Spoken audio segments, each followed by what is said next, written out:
I remember when I was a kid, 5 or 6 years old, my family lived in a little town. It was called Sam Norwood.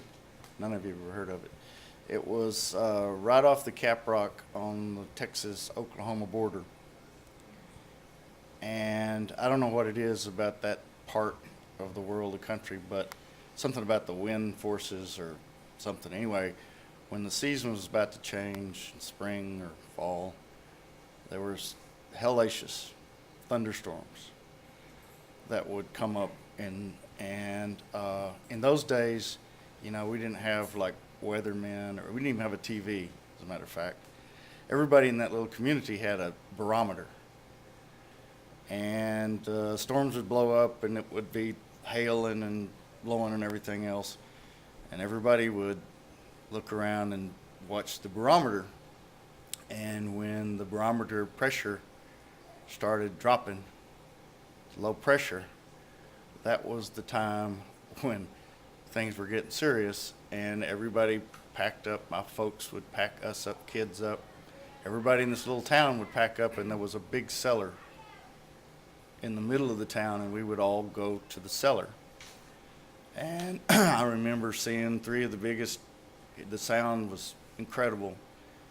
And I remember seeing three of the biggest men in the town holding on to the doors of the cellar because the wind was blowing so hard outside that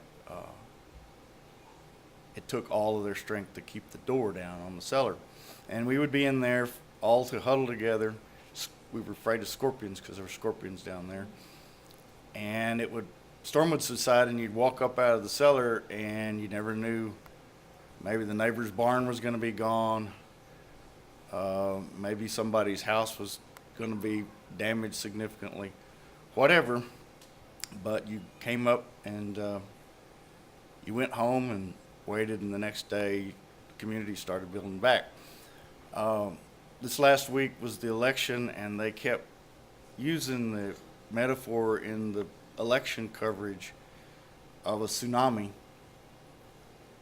And then two of the strongest images, I think, in our culture the last couple of years has been on the radar screen on TV from the Doppler radio, the weather.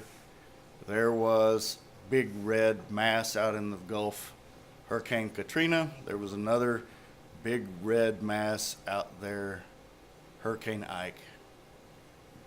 And you had all these suits, meteorologists and so forth, trying to tell you where it was going to land or how big the wind was going to be or whatever, but nobody really knew.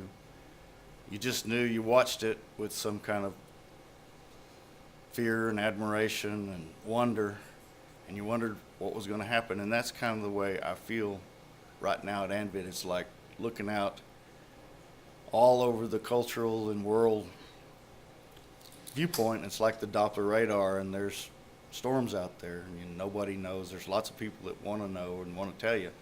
They don't know.